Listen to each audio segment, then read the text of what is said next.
Hello and welcome to this podcast, Flourish, with Deepthi and me, Selva. Whoever you are, wherever you're from, and whatever you do, this is the show that helps you not just restart confidently, but also thrive and flourish in your second careers. If you are thinking of restarting your career but don't know where to begin, you have come to the right place. In this season, we'll deep dive into the world of returnee by bringing you expert interviews, research findings, and HR perspectives. Being returnees ourselves, we will be sharing our experiences of restarting, both failure and success stories. That's right. If you are wondering how to build that awesome resume or ace that dream job interview and even get insider tips from HR on getting hired, all that and more, we've got it all covered for you in this podcast. So, are you ready? Because it's time for you to flourish. Tune in to Flourish, a one of a kind podcast meant just for you returning to work. I'm Deepthi Rao, a techie by profession, mentor by passion, and a certified happiness coach. And I am Selvakani Selvaraj, a trained women leadership coach, certified psychologist, and an erstwhile corporate HR expert. And we both are corporate professionals with over 40 years of collective experience. We know what it takes to build, pause, and rebuild a successful career, all the while playing different roles, being parents, caregivers, and family nurturers. Welcome to the 10th episode of this season. So, Deepthi, unlike other episodes, why don't we do something new and start with the riddle today? I am the key to success in any career path. From interviews to the office floor, I am the skill that opens every door. In teamwork, I'm a valuable link. Without me, your career may sink. Who am I? Aha, let me guess. Mind reading skill or hypnosis? Yeah, actually, that sounds right. But we are talking today about negotiation. Kind of mind reading, if you can say. It is the essential skill we all need, not just with career, but in life too. We all possess this very crucial ability to negotiate. We do it all the time, like negotiating to watch movies over the weekends in lieu of doing homework with our kids. We negotiate with our partners to clean the dinner table instead of doing the dishes. So it's all like widespread. Yeah, couldn't agree more. In fact, I'll go one step further. It feels like we do it all the time, like omnipresent and kind of inbuilt in our culture. More so in India, I feel very much blended in, from small to big things that you already mentioned. But also looking one level below, I feel there is some problem that we end up haggling at the wrong end, maybe with vendors and in small places, but feel inadequate to stand up for ourselves in the corporate space, especially returning women. We either shy away totally from asking what we want or feel entitled about something and start expecting or even demanding at times. And that's precisely our premise for this episode, essential negotiation skills for returning women. And let's bust some myths along the way. We have a very special guest with us in this episode, Nikhil Damle. Nikhil has many feathers to his cap. He has 20 years of corporate experience. He is now the founder of Iridium Coaching and Learning. He has deep expertise in NLP, Gestalt, and transactional analysis. He works with women professionals, including returnees, and brings in a fresh perspective to the topic of negotiation for returnees. Welcome to the show, Nikhil. Thank you. Thank you for having me on your podcast. Lovely to be here. So let's start with a provocative statement, so to say. Women in general have to negotiate more than men, and I think we are naturally adept at it. What is your thought on this, Nikhil? I couldn't agree more. I only feel that, like Selva said earlier, we probably need to be reminded of it. A little bit like how Hanuman's powers were, where he's powerful enough and just needed to be reminded. Yeah, that's a good one. Hanuman or Hanu woman in this case. Cool. Let's dive in with a basic question, Nikhil. There's this big hype all around about this whole negotiation skills. We've seen it all in the corporates, even outside. What does it really mean in the context of a returning women also? And what makes it really challenging for all of us, and more so for someone returning to work after a break, according to you? I think in general, negotiation is seen as, one side wins and the other side gets ripped off. That's the usual notion. Um, in reality, if we look at it in many different contexts, negotiation is really being able to balance needs on both sides. Nations do it all the time in bilateral trade. Uh, Children figure a way out, that how can they get what mom or dad wants, do your homework, but also get their extra TV time. Somehow, when it comes to returnees, employees at least, employers or companies on their part, they're professional enough, they're objective enough to understand what their needs are, and they make sure they take care of those. It's, I think, on the side of returnees where somehow the starting position is that she's unequal or she's somehow less than equal. Um, there are different things, right? She might think that, well, there is a huge gap from the time I left to the time that I'm joining back, so the experience is lacking. Or maybe she might think that, hey, younger people have gone ahead, so now how do I cope up with that? Or sometimes it's just a very basic question that, will people really pay what I'm going to ask for? So the challenge is not really in terms of what they ask for, but who they ask as, which means, it brings it back to what's the mindset that they're going into a negotiation situation. Now, if there is doubt, if there is despair, if there's almost kind of, hopefulness that something will work out their way, all of this makes them consider that the employer is at a higher position or they find themselves at a lower position, which means in a negotiation, you're already starting off with the odds stacked up against you. So I think the key challenge really is more than skills, how is the returnee perceiving this negotiation? Are they starting at a lower rank, or are they kind of, getting it from a mindset of I need to get into this? That's correct, Nikhil. The mindset with which we are getting into the conversation makes the difference. And also, having self doubt or despair further undermines our power to negotiate. Can you quote any real world examples from your coaching experience of how people view themselves prior to getting into the negotiations itself? And how significant is this for a returnee itself? The reason for asking this question is that people are not aware of the goodness that can come from negotiating right. And knowingly or unknowingly, we may be having certain inhibitions when the topic of negotiation comes up. Yeah, it's pretty pertinent, I think.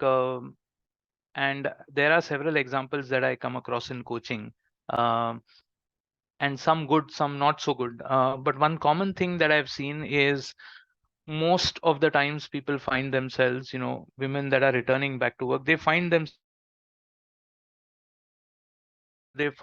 resuming back in a position, designation, role that is slightly worse off than when they stopped working. So one aspect which makes this a very crucial skill is also that there's this element of, what do I deserve? And that's a very subjective thing. I came across this one client of mine, had just kind of, finished 1 year of her baby being born. So in that sense, it was not a very long break. So one of the good things that I noticed about her was she was pretty clear about not budging on accepting or signing up for a position that is lower or a salary that is lower. But what that was converting into was, it was converting into a sort of desperation for, Nikhil, tell me, how do I convert all those no's into yeses? So I had to kind of, work with her in terms of grounding her a little bit, in terms of an understanding that sometimes it's okay for us to get a no, because employers are trying to look for, what they need. And actually it might serve us well, because it might lead us to something which really matches with our skills and our abilities. So she got comfortable in terms of waiting it out, standing her ground, believing a little bit more in her own abilities and skills, it also allowed her to sort of, step back and see some of the things that she probably not recognized about her career that were actually her strengths. And as a result of that, very shortly an opportunity landed, and it turned out to be better than what she had originally thought she might get. Bad examples, actually there are many, and I'm not going to generalize, but this is one common thing which I see many times, where husband wife are both in a working career. Husband's sort of job location changes, and now the wife has to also kind of move along. Specifically, there are a couple of clients where I've seen such moves have actually resulted in quite a lot of setbacks in terms of where this person could have been, tremendous potential, great skills, excellent with people. But the mistake that this person made was accepting what was offered, because the organization purely looked at it in terms of years spent, and not the well-rounded person that this person was, and which meant that she accepted a position which was probably not up to her caliber. It almost meant that she had to go back into the queue in terms of being considered for things like promotion, more responsibilities. In her case, it took quite longer for that opportunity to come. In many other cases, that opportunity doesn't even arrive. So I think that's something which occurs quite often. Um, so that's where I think it becomes important. I'll add one more thing over here, which is just now coming to my mind, is the role of values. And sometimes this can get into right or wrong. And people that I've seen are able to stand firm are sort of those which get in touch with their values, which in a very simple way is saying what is my non-negotiable and what is my negotiable. And as long as people are able to stick to that, then I think that works out for them. That's brilliant. Thank you for sharing those, Nikhil. So, clarity based on your own personal values and value framework with respect to that opportunity could help a lot, is what you're saying. And that rings a bell, I'm sure. I want to sort of pivot this slightly to talk about these misconceptions. Like there are these philosophies about negotiation one learns in a classroom.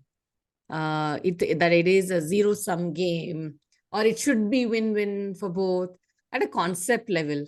But at a practical level, when you have to really face that negotiation or a conversation, and you want to gain out of that, it can be quite confusing and overwhelming, right? Because sounding technical is okay, but when you have to negotiate a salary or a role, in reality, it just becomes that much more difficult. And at the end of the conversation, all you're really hoping is you're really not at the raw end of the stick, right? And that sort of led me to ask you this. What are some of the commonly held misconceptions about negotiation itself at work? And what could be some of the ways to deal with those misconceptions? Any home truths that you can share with our listeners will be great. Okay. I think one of the things that gets drummed up a lot, and probably this is something, in terms of the people that we are surrounded with or friends, I mean, all well-meaning people, but these are some of the things that can end up putting some pressure. When you hear things like, you must win in this negotiation, or if you don't negotiate well, you will lose out. Or the longer you wait, the tougher it will be for you to get back into the job, or you'll become irrelevant. I mean, these are, first of all, no one's done a survey to go and find out whether all of these are true. The second is the effect that it has on the returnee is certainly not helpful, because now you're already sort of in a situation trying to get into back your on track with your career, but having these kind of things in front of you makes it even harder. So the first thing I would say is, whenever you hear anything like this, keep it aside and ease the pressure off on yourself. One thing which I had heard once speaking to one of senior HR people, they had said is, Nikhil, um, and I think this applies to everyone, is don't be so desperate to think that you would like to be accepted, and therefore don't try to overdo it, because the other side also wants you equally well. And so I think, if you think about it, if you bring an attitude into the negotiation situation that, one, I have nothing to lose, because if they don't get me, they're also going to lose out, right? So that's one. Second is it's okay to lose out an opportunity because sometimes the other side may not be willing to accept your terms. Sometimes you may not be the right fit, which is perfectly okay, because if you try to overdo it, you might end up being in a situation where you get selected and you don't like that job later on. Another thing is, I think, therefore, you can probably wait it out a little bit because it gives you that choice, it gives you that ability to sort of figure out what's the best for you. So these might sound counterintuitive, but I've seen these work whenever sort of, I've worked with individuals in this space. Very well articulated, Nikhil. That having a right attitude before getting into the negotiation situation is really helpful, and it clears our mind, and we will be able to put across our points more clearly. That's what I feel. But usually, on the one hand, right, negotiations spurs a lot of fear sometimes, and it requires one to talk tactically or diplomatically, so to say, needs a lot of preparations. But if you see, negotiation is a package deal, right? That includes not just the financial rewards, but also the workplace flexibility, the organizational culture, and so much more. What do you suggest that one should do to remove obstacles that prevent returnees from feeling equal, more so when there is a need to negotiate? I think one notion which sort of makes things unequal for women returnees is whatever is the life situation that they've gone through, which has caused them to kind of stop their career and now restart. They tend to look at it as it's a disadvantage, right? So it's a setback. And this notion is not really true, right? I mean, it is just a felt sense because they probably see other colleagues continuing with their career, and so more than it being a truth, it's a felt sense that maybe I think I'm already at a disadvantage. The reality is, I mean, if you look at today's times, organizations actively want to hire women. There are campaigns that run specially so that they can get returnees back into the mainstream of the career. So I think rather than looking at it as I hope I get this job, it's another way of looking at it could be, that I am in demand here. And if you just pause for a moment and think about it and say those two statements, that I hope I get this job, versus if you said I am in demand, it sets you in a different kind of a mindset, getting into interviews, getting up and sort of looking for those opportunities. And even when those opportunities sometimes don't materialize, it still keeps you going because the mindset kind of changes. One another thing that I think is worth adding over here is to not disregard the position from where they are coming. So recently, one client that I was working with, she had a baby, and when I first spoke with her, she was kind of going on with criteria which were only job related. And I said, where is this incorporating your current life situation? And when she took account of that, suddenly, this seemingly unequal position became actually a nice, crisp list of things which were her non negotiables. And it allowed her a little bit more clarity in terms of looking at what are the kind of roles that I will say yes to and what are the kind of roles I'll say no to. So I think the moment you kind of get this kind of a difference, instead of looking at it as hopefulness versus I am in demand, I think that can sort of shift the needle a little bit. Sounds like it, Nikhil. So preparation with your own value framework combined with the true rooted sense of I am in demand or I deserve belief seems to really help, not just in job related negotiation, but in overall outlook of life and the opportunities ahead of you. That's fantastic. Now, with this, we've kind of come to the last part of our episode. As we close, what tips or mantras would you like to share with our listeners? Tips and mantras. I think I'll share some sort of instances that I've seen in and around me where women colleagues make it work for themselves. I had this colleague in Hong Kong, and I'd been to that office once. Passing by her desk, I saw a poster which said, I am a mother of 3 kids. There is nothing in the world that can scare me. She'd created this poster herself and had a nice caricature Uh, she probably didn't need to put it, but by putting it over there, it kind of conveyed a message to everyone else around her that, one, take me seriously, don't consider me unequal. She'd created this identity for herself, a persona in a way that made her a go-getter, and she didn't let herself succumb to a stereotype of a weak person or somebody who needs help in terms of getting back on their track on their career. So in a moment, by just putting that poster up and sort of resetting her identity, it also changed the environment around her. The other part is that organizations want women to come and work, and so that's another thing that's got to be accepted, that women are in sort of demand. um, if they can raise families, they can be caregivers, they can sort of negotiate everything at home and still manage work.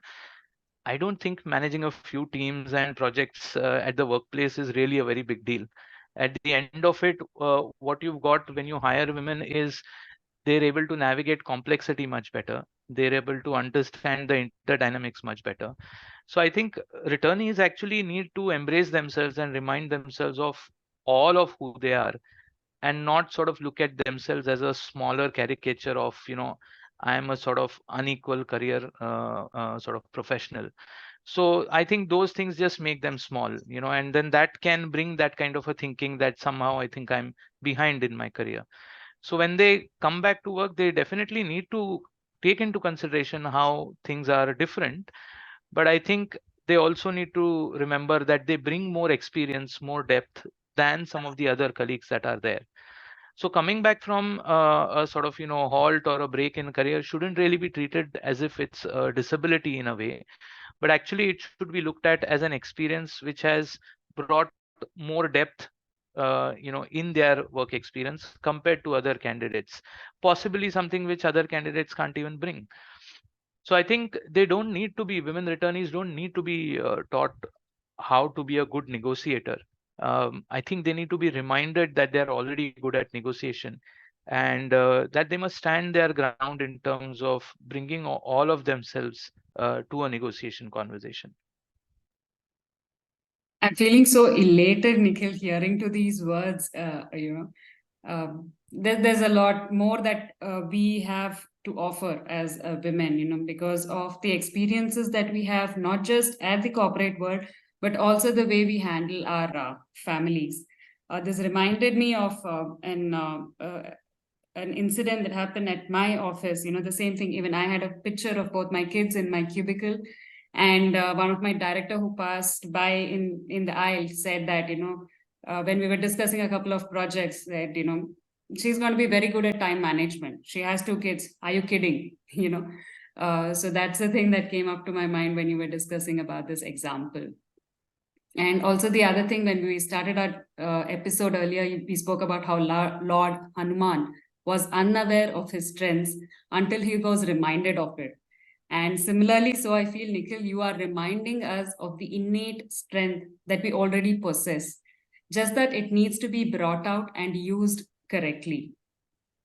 We have learned so much today. Let me make it a little lighthearted. Selva, I'll ask you a riddle. It's my turn now. I'm a dance of words, a subtle play.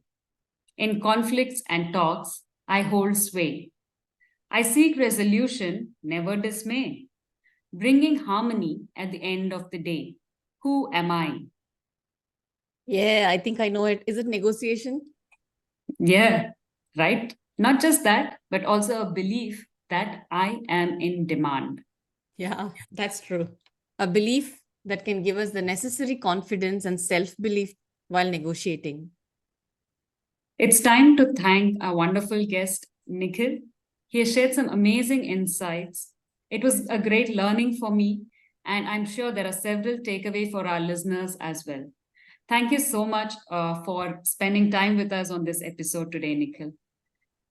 Hey, thank you so much. I think feeling is mutual. I wish you very best for the show. I think there's a lot of good work that's happening, and all the very best with negotiations for all our listeners. Thank you, Nikhil.